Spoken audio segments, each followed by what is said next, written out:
Hey everybody, how are you doing today?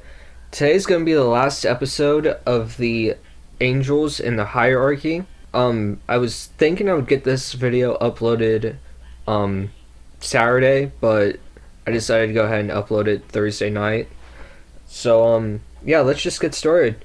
The first group of angels in this classification, I guess you could say, or however you want to put it, is the principalities. My entire life, I always thought that the principalities were evil spirits like demons, but apparently I was wrong, at least according to my research for everything that I've seen and read and all that. These are the angels that watch over towns, cities, countries, sacred places, and they will also advise and guide religious leaders. This reminds me of how the Sumerian gods were. They would rule over a certain area or city state or whatever you want to call it. One example of this would be Enki or Ea, and he would rule over the city state of Eridu. But anyway, moving on from that, they also help guardian angels for individuals. So if the guardian angel needs advice for a certain reason, it would go to the principality that rules over it. They were mentioned 7 times by the Apostle Paul in the New Testament. They don't really show up anywhere until the New Testament, being in 3 books of Romans, Ephesians, and Colossians. That actually seems to be a theme that all of the lower angels in the hierarchy, after the seraphim, the oraphim, and the cherubim, actually don't show up, at least not very much, until the New Testament. The only exceptions I can really think of off the top of my head is, I want to say, Michael and Gabriel. But of course they actually go into multiple groups, not just archangels. Anyway, back to the principalities. Romans chapter 8 verse 38 says, "For I am proceeded that neither death, nor life, nor power, nor things present, nor things to come." This, I don't really know what it has to do with any principalities, but according to my research, that's what it said that they were mentioned in. If anyone can make sense of it, please tell me, because I actually can't. Ephesians chapter 1 verses 21 says, "For above all principality and power and might and domination and every name that is named, not only is that word, but also in that which is to come." Chapter 3 verses 10 says, "To the intent now unto the principalities and powers in heavenly places might be known by the church the manifold wisdom of God." Not mentioned again in the book of Ephesians until chapter 6 verse 12, and it says, "For we wrestle not against flesh and blood, but against principalities, against powers, against the rulers of the darkness of this world, against spiritual wickedness in high places." See, this is where I always thought that they were evil spirits or demons or whatever you want to call them. Because if you wrestle against something, that means that you struggle against it. And it says not against flesh and blood, but against principalities, against powers, and against rulers of darkness. So you would think that both the powers and the principalities would be part of the demon classes, but they're not. So I don't know if that means that they struggle against the principalities of other nations or against other people groups. But more on that in a little bit before I move on to the next class, which are the archangels. Colossians chapter 1 verse 16 says, "For by him were all things created that are in heaven and that are in earth, visible and invisible, whether they be thrones or dominations or principalities or powers, all things were created by him and for him." This verse mentions a few groups of angels, but it doesn't specifically talk about what they do or anything like that. It just says that they were made by God, for the glory of God. Basically meaning that they are just there to serve him, but it doesn't explain anything on how they do it or what they do. Chapter 2 verse 10 goes on to say, and ye are complete in him which is the head of all principality and power. Chapter 2, verse 15 of the same book says, And having spoiled principalities and powers, he made a show of them and openly trampled over them in it. It's said that when humans go to war, country versus country, that the principalities will also go to war with each other. Since each country has its own principality, then the principalities that correspond to the fighting countries and responding allies to those countries will battle against each other in heaven, and whichever one wins that country will win on earth, and vice versa. This goes with the Hermetic principle of as above, so below. Everything that happens on earth will be mirrored in heaven, and vice versa, and also in hell even, but that will be when I'll go into that when I go over the 7 Hermetic principles in a later episode of the podcast. Most people don't think of angels actually battling each other, but it does actually talk about in the Bible and several other religious texts from around the world that there have been battles in heaven or in the heavenly realms of the gods or God or whatever you want to call them. One example of this is actually Michael, the archangel, who is the command of God's heavenly army, doing battle against Satan and his demonic forces. I can't remember if it happens in the Bible or not, like if it's mentioned, but supposedly he fought against Satan in the beginning of Satan's rebellion when Lucifer fell from heaven to earth. I do know it was mentioned in Paradise Lost and talked about, but like I said, I can't remember if it was actually mentioned in the Bible. But I do know that in the book of Revelations, it talks about it, and it says something about Michael will throw down the dragon, which refers to Satan. This is also somewhat mirrored in Greek mythology. During the Battle of Troy, some of the Greek heroes, like I think it was Achilles, said that they saw the gods battling each other. One example would be Mars versus, I want to say, Athena. One was on the side of Troy, and the other was on the side of the Greeks. And whichever one of the gods would win, their battle would be mirrored on which side of the humans would win the Battle of Troy. So this could be part of the inspiration for the belief of the principalities fighting each other in heavenly war, and it would be mirrored on the physical victory of humans. The leaders of the principalities are said to be Amael, Amuel, Anuel, Caviel, and Requiel. The next group, which is actually surprisingly the second to last group in the hierarchy, is the Archangels. Most people actually think that the archangels are above all of the other angels, which according to my research, they're not. And like I said, it's really surprising, but I'll tell you why in a minute. Archangel means ruling angel.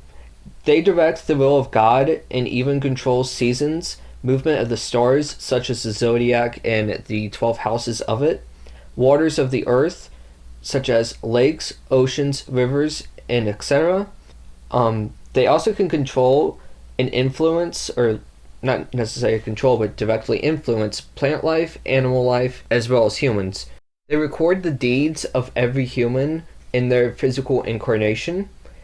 They also they supervise the guardian angels, and they will deal with the most important messages. One example of this most important messages is when Gabriel sent the message to Mary the Virgin, Mary the Virgin, and told her that she was going to be the mother of Jesus, telling her that she will call his name Jesus, and basically being like, Mary, God finds you to be the most innocent, most pure human female, so you're going to be the mother of his physical, three-dimensional, 5-sense construct reality form of Jesus Christ, or Jesus the Son. An example of archangels recording the deeds of humans in their physical incarnation is the archangel Metatron.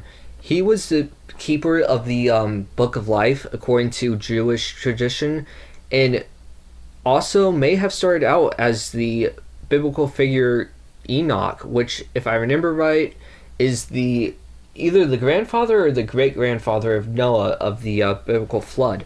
Which the flood and what it is and what it represents is actually an entire episode of the podcast all on its own, which I'll be doing in the future, as well as Enoch. But one reason why people think that Enoch is the Archangel Metatron, and I said Metatron, not Megatron. People have literally told me that I said Megatron when the last time I mentioned him. I'm like, no, I'm pretty sure I said Metatron, but just in case, I'm going to stress that again. It's Metatron, not Megatron. I know it's kind of confusing. The first time I heard it, I thought it was a Transformer also. But yeah. Anyway, all we really know about Enoch is that he lived to be 365 years old, and the Bible says, and Enoch walked with God, and he was not, for God took him, meaning that he did not die a physical death. Only two archangels actually named in the Bible is Gabriel, who is the messenger, and Michael, which is the warrior angel, who is in the command of God's entire heavenly army.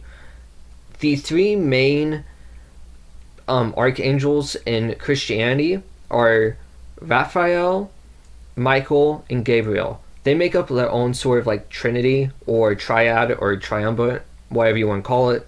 I'll do a podcast episode on why they are the three main and arguing most important archangels in the future, but for now, those are the three main ones, along with Metatron, who is actually sometimes known as the Lesser Yahweh.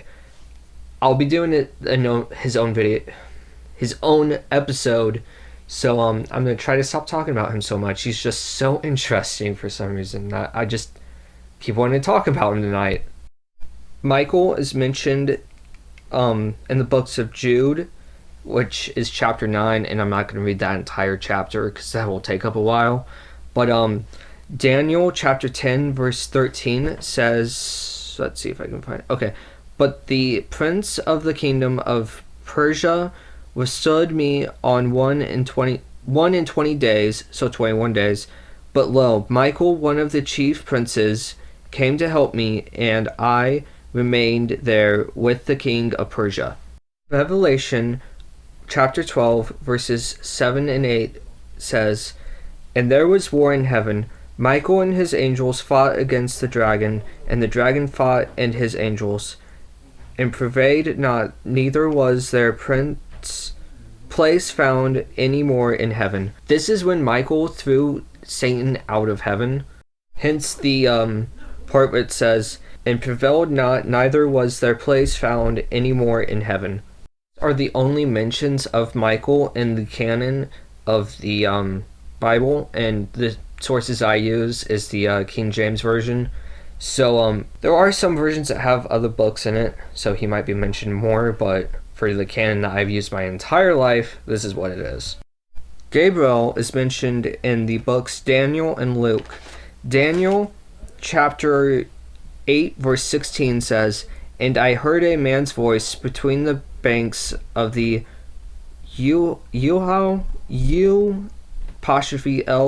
Lai, which called and said, Gabriel, make this man to understand the vision. Here, Gabriel is told to help Daniel understand what he's being shown, fulfilling the role of being a messenger. More on the physical sight in the form of vision versus the understanding of what is being told to him. The next mention of Gabriel is in the book of Luke, chapter 1, verse 19, and says, And the angel answering said unto him, I am Gabriel, that stand in the presence of God, and am sent to speak unto thee, and to show thee these glad tidings. 7 verses later in the same chapter, chapter 1, verses 26, says, And in the 6th month the angel Gabriel was sent from God unto a city of Galilee named Nazareth. This is when he's going to tell Mary about the pregnancy and miraculous virgin birth of Jesus. Angels as a whole are mentioned in the book 1 Theologians, chapters 4, verse 16, which says, "For the Lord himself shall descend from heaven with a shout, with the voice from the archangels, and with the trump of God, and the dead in Christ shall rise first." Sorry, my handwriting's kind of bad on this page because I was running out of space, so it's kind of hard to read. I can't remember these Bible verses off the top of my head, so I had to write them down.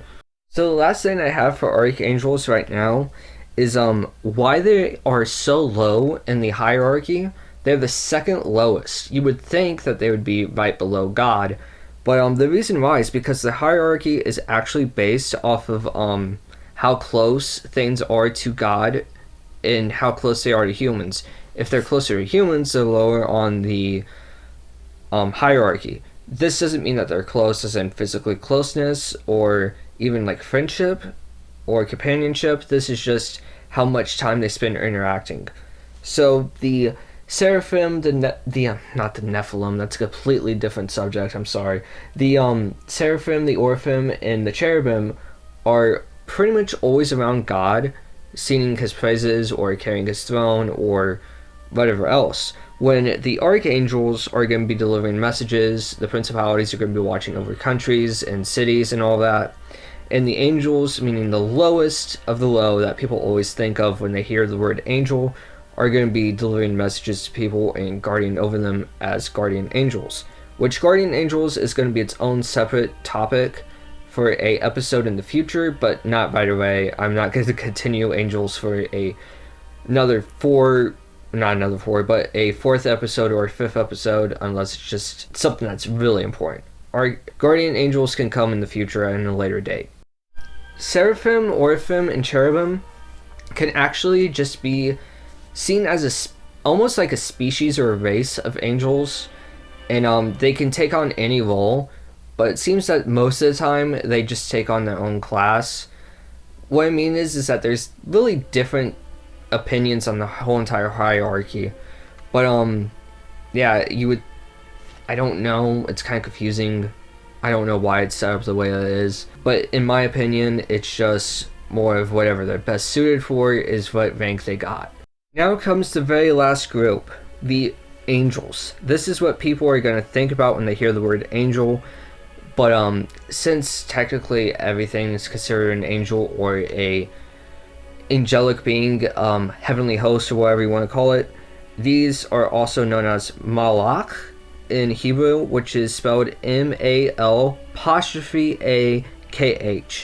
So malach, from what I assume. I can't speak Hebrew, at least not very well, so this is going to be a whole lot of fun when we get into Kabbalah. They are going to be the ones who take prayers to God and bring answers from God to people and basically show them signs. In extremely rare cases, especially nowadays, they're actually going to go and deliver messages to people in physical form or in their angelic form. Most of the time this is going to be through dreams, though. They aren't going to show up in front of you and be like, "Be thou not afraid, for I bring you news of some kind." That hasn't really been said to happen since really the birth of Jesus, from what I can find, in a few centuries after his birth and death and resurrection.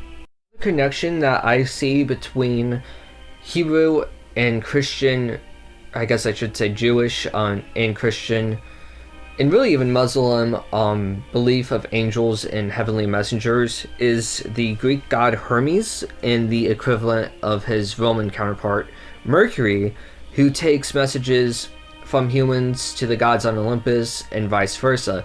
He also guides people from life into the afterlife, at least until the point of the river Styx. But I don't know if there's any actual connection there or if I'm just making that myself from what I know about mythology and stuff. But historically, there could be. It could have inspired the story of the angels, or I guess I should say the Malach. Spend so much time closer to humans than they do God. This is why they are on the lowest of the low of the hierarchy. They are said to look like regular people most of the time. Sometimes they have one set of rings on their back, but most of the time they're just going to look like regular individuals.